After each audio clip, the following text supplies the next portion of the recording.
Hi everyone, I hope you're well. Today we're going to be talking about Instagram and specifically how to use Instagram for your pharmacy. We're going to be talking about what sort of content you should be putting out. We should be talking about the role of a community manager and how important that is. And we're going to be talking about the all-important question is what to do if you feel like you don't have time for Instagram, and we'll give you some advice around that. With me today, I'm absolutely delighted to not be talking to Sam for once. It's Fran Partida. Now, Fran handles a whole lot of client strategy at Pharmacy Mentor. And apart from anything else, he's worked a lot in the past with marketing, especially around Instagram. So I was really keen to bring him in to talk about Instagram. Fran, say hello or hola. Hola a todos. Thank you, JP, for having me here. I'm really excited about the podcast and having a chat with you about Instagram and how pharmacists and pharmacy in general can use this amazing tool to speak about their brand, their business, and to promote their services and drive bookings. So it's a very good tool and very good platform to do it. And some people are very scared about like Instagram. It sounds like, oh, this is for young people, this is for kids, but actually has a lot of value to bring to any business, especially pharmacies. Yeah, well, I think that there's a lot of pharmacists out there who sort of think that, or they think they need to be on Instagram, or they want to be, but I don't think. I think it's a bit like people think oh, they know they should have a website, but maybe aren't aware of why exactly they should be doing it. They just feel like things are happening and they're missing out on it. And I think what I wanted to talk about first, really quickly, was what is the purpose? What should people be looking to do on Instagram as a pharmacy? Well, first of all, JP, to me, is they should ask themselves, who is my audience and who I'm trying to reach here? Because obviously every platform, although it can seem the same, but every platform has a target audience and a purpose. And let me share with you an example. I'm not going to speak the same way I speak on Instagram as I do on LinkedIn. So they need to think, what is my audience and who do I want to bring to my pharmacy through Instagram? So once they find or they identify or answer this question, who is my audience? The best thing to do, to me, and this is very simple, and I don't know why so many times we make it so complicated, it's like just they need to be themselves. You know, they need to be themselves. There is nothing else that they should be overthinking or making it complicated. And the reason is, and not every pharmacy is the same, not every person is the same. So why you're trying to be like a copycat or trying to imitate other brands, or I don't know, oh yeah, this singer or this influencer does it this way. You do it your way, and you need to focus everything around that for you and your pharmacy. At the end, your pharmacy is you, and you need to build it your way, as the same way you don't manage your pharmacy as everyone else's. So that's the main point. Who you are and be yourself. That's it. And from that point, you just go with the flow. To me, that's the first point to do, JP. Not overcomplicating it. You know what I mean? Yeah, for sure. Be yourself.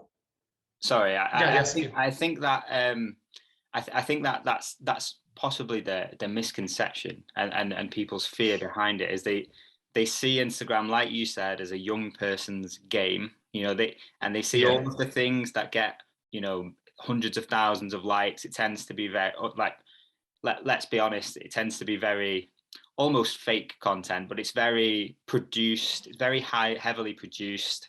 It's almost certainly got people being cool on it, and I think that there's probably a distance between where pharmacies think this is who I am, like you said, that maybe they think they're scared of being themselves versus what they think that they have to be. And so could you speak a bit on why they don't have to be cool? Why is it okay? Like, why is it good to be themselves? Why does that? That's a good question. That's a good question because I think that due to the influencer fashion that we have now over social media, and that is what is highlight the most. Oh, you're trying to be cool, or flexing your life, and yeah, big cars or big life or champagne or things like that. That's only like 4 people making a lot of noise, but that's not the reality. So you don't need to be cool, you just need to be you. You just need to be you. And the daily things that you do in your pharmacy, you can do the same on Instagram. And let me give you a clear example. Okay, what pharmacy, a lot of people, we go to the pharmacy to look for some advice sometimes on our health. It's the first point of contact, right? So why don't you do the same on IG? Why don't you just share informational value about health topic? So for example, let's say I'm a pharmacist, I'm today in the pharmacy, and you came as a patient, and I say, hey Fran, I have this problem here, I don't know what's going on. And me as a pharmacist, I will ask you a couple of questions, and I will give you a valuable health information. So what I would do is I come back in the back office and say, that's a great video, that's a great piece of value. I just feel myself, selfie style, nothing fancy. You don't need to be perfect. Perfect sometimes is a matter of taste. And just share the same value that you have shared with the patient 5 minutes ago. You do it with yourself right now on the back end, and you post it on Instagram without going fancy, without looking cool, looking perfect. That's just a matter of taste. People who are going to be your patients, people who are going to go to your pharmacy, are going to be interested in how you are and what value do you provide. And they can see, oh, this guy knows what he's speaking about. I'm going to go to him rather than going to elsewhere. So you don't need to be cool to create a video, to create content. You just need to be you and focus on how can I help. This is key. How can I help the patient or the audience with their daily problems, with the health questions? And that's it. You don't need to open champagne bottles and get a Lambo to make the content look cool or valuable. Yeah. So yeah, JP, I think that's for me is key. Don't need to be cool, just need to be you and focus on how can I help them. No, I don't know, what do you think about that? I think you're dead right. I think that for something that you mentioned early on about the influencers, I think that culture is dying a little bit. You know, people are starting to see through the facade, the fakeness of yeah, these like Instagram like perfect lives kind of thing, and so that for me is why real content is better, is because people want authenticity now more than ever. But I think it was really useful what you highlighted as the example of content, because that's what I tell pharmacists to do all the time when doing videos, is just replicate the conversation that you have with a patient, and especially when you think about what that is, and like you said, the value that you're giving, then so it kind of covers our next topic a little bit, which was, you know, I don't have time as a pharmacist to make these videos, to manage Instagram.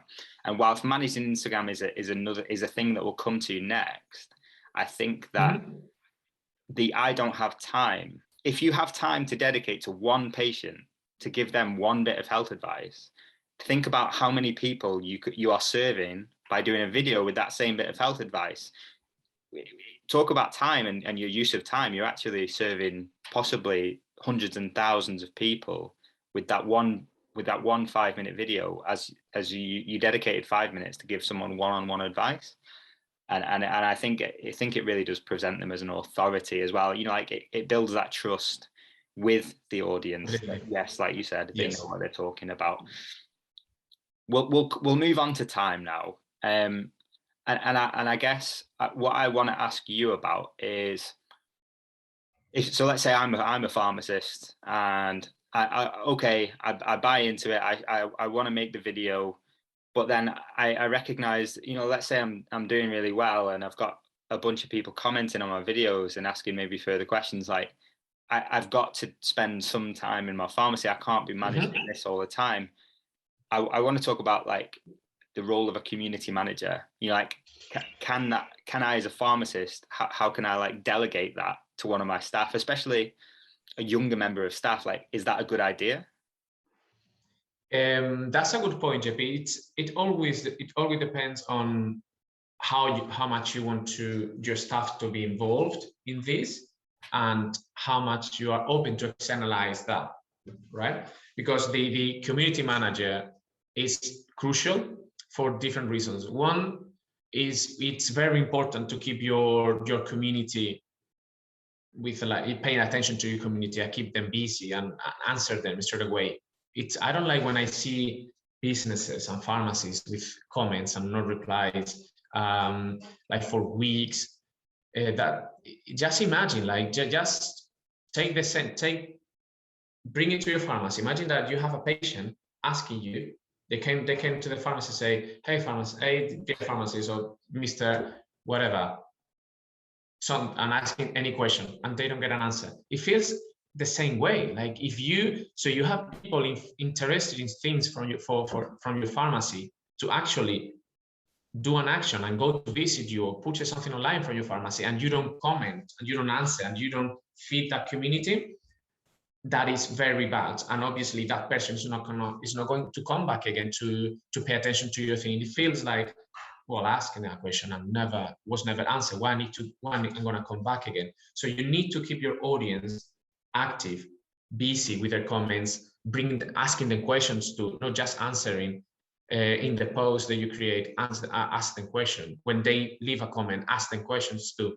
So it is like, at the end of the day, JP, is saying like if we are having a beer, we are asking questions to each other, or now in this convo, we are asking questions to each other and we are back and forth. It's not like, hi Fran, how are you doing today? Say, oh yes, okay, and that's it. No, we are like back and forth. And Instagram and social media is the same. At the end, it's a social platform, so you need to be back and forth, commenting, being on top of that.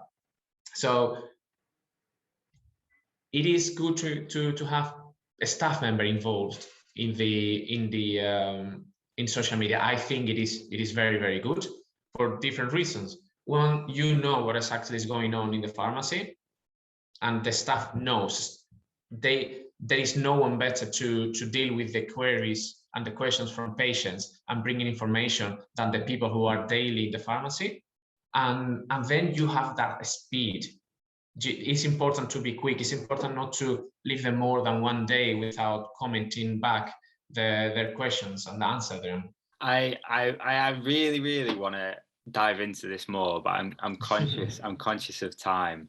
I think we'll probably do another video in the future on Instagram because there is so much more to go into. So like stories, branding, like consistency, like we could go on and on, but I'm going to leave it there for this video. But because I think we've covered probably enough for people to think about, and keep it simple for now. But I think my takeaway from this, if I was watching it for the first time, would be that it is a commitment, I think, to do, and I don't think it's something that you can just go into and do a little bit of on the side, especially not if you're expecting results, like or anything big to happen. However, I think there is that value that if you are going to commit to it, there is a niche for pharmacists. It is popular. You've seen yourself. Like I'll let you sort of finish on a couple of examples of some of the successes you've seen on Instagram, because I know you've got more experience of seeing it than I have. Yeah, big time, JP. I've seen accounts of a single pharmacist not even promoting his own pharmacy, just because that's another point. We should never go to look for the sale every time that we speak on social. Never look for the sale. Look for bringing value. So, for example, this guy is a pharmacist. I don't remember the pharmacist's name. That guy has 250,000 followers on Instagram. And you know what all he does? All he does is answering questions. Now, obviously, he has a big audience to answer questions. But if you don't have that big audience right now, just answer the questions of the people that is coming. Sometimes he even bring that up. Like today I have a patient, he asked me, sometimes are funny things.